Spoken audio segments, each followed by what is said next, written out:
மாண்பு சிறுபான்மை தலைவர் அமைச்சர் பேசுங்க. மாண்புமிகு பேரவைத் தலைவர் அவர்களே, மாண்புமிகு முதலமைச்சர் அவர்களே, மாண்புமிகு அமைச்சர் பெருமக்களே, மாண்புமிகு சட்டமன்ற உறுப்பினர்களே,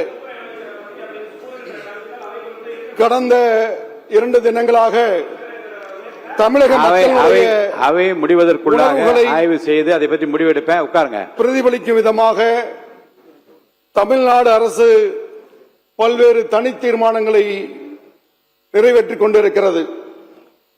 தமிழ்தாய் வாழ்த்திற்கான தீர்மானம், நீட் எதிர்ப்பிற்கான தீர்மானம், FCRA மசோதாவிற்கு எதிரான தீர்மானம் என்ற அடிப்படையிலே, வருமுன் காப்போம் என்ற அடிப்படையிலே இந்த தொகுதி மறுவரையை தடை நிறுத்த கோரி தற்போது இருக்கக்கூடிய நிலையே தொடர வேண்டும் என்ற தமிழ்நாடு அரசின் சார்பிலே மாண்புமிகு முதலமைச்சர் அவர்கள் கொண்டு வந்திருக்கக்கூடிய இந்த தனி தீர்மானத்தை இந்திய யூனியன் முஸ்லிம் லீக்கின் சார்பிலே வரவேற்றுக் கொள்கிறோம்.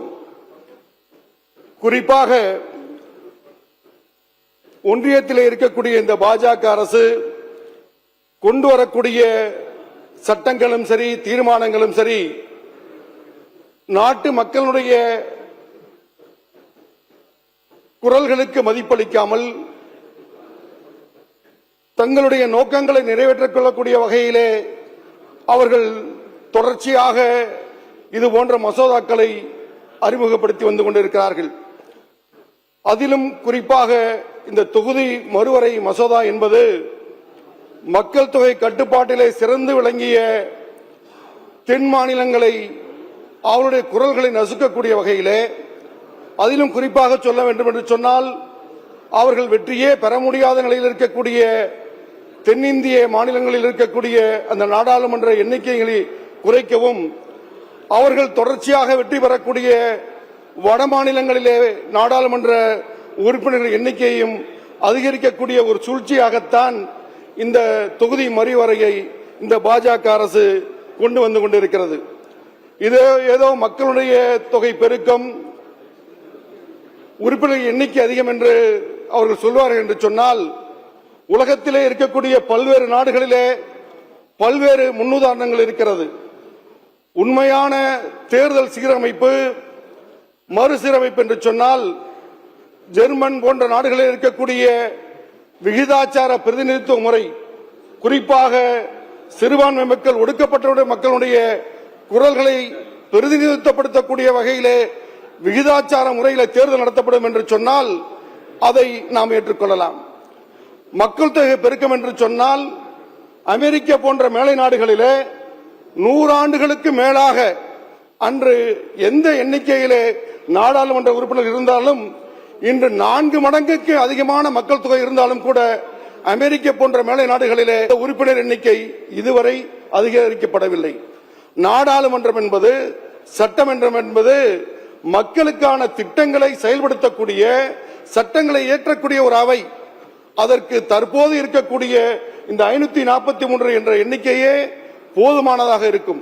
அதை தாண்டி அவர்கள் சூழ்ச்சி செய்வது போல அவர்கள் தொடர்ச்சியாக வெற்றி பெறுவதற்கும், மக்கள் தொகை கட்டுப்படுத்திய இது போன்ற தென் மாநிலங்களுக்கு தண்டனை தரக்கூடிய வகையிலே இவர்கள் தொடர்ச்சியாக இது போன்ற சட்டங்களை நிறைவேற்ற நினைப்பதை ஒரு முற்றுப்புள்ளி வைக்கக்கூடிய வகையிலே இந்த தீர்மானம் இங்கே நிறைவேற்றப்படுகிறது.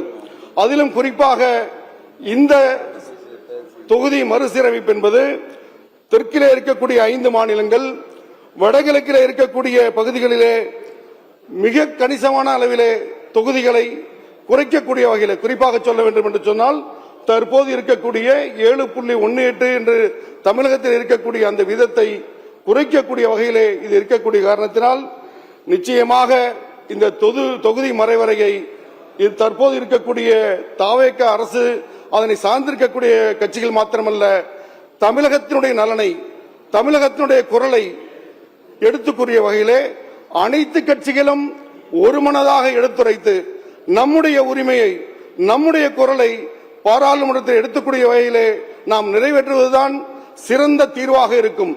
இன்னும் மசோதா வடிவமைக்கப்படவில்லை என்ற ஒரு காரணத்தை சொல்லி நாம் அமைதி காப்பது, ஏற்கனவே பலமுறை ஒன்றியத்தில் இருக்கக்கூடிய இந்த அரசு பல வகைகளிலே நமக்கு இன்னல்களையும் சவால்களையும் விடுக்கக்கூடிய ஒரு சூழ்நிலையிலே மாண்புமிகு முதலமைச்சர் அவர்கள் வருமுன் காப்போம் என்ற அடிப்படையில் கொண்டு வந்திருக்கக்கூடிய இந்த தனிநபர் தீர்மானத்தை இந்திய யூனியன் முஸ்லிம் லீக்கின் சார்பிலே வரவேற்று அமைகிறேன். நன்றி, வணக்கம். சிறுபான்மை அமைச்சர் பேசுங்க. மாண்புமிகு பேரவைத் தலைவர் அவர்களே, மாண்புமிகு முதலமைச்சர் அவர்களே, மாண்புமிகு அமைச்சர் பெருமக்களே, மாண்புமிகு சட்டமன்ற உறுப்பினர்களே,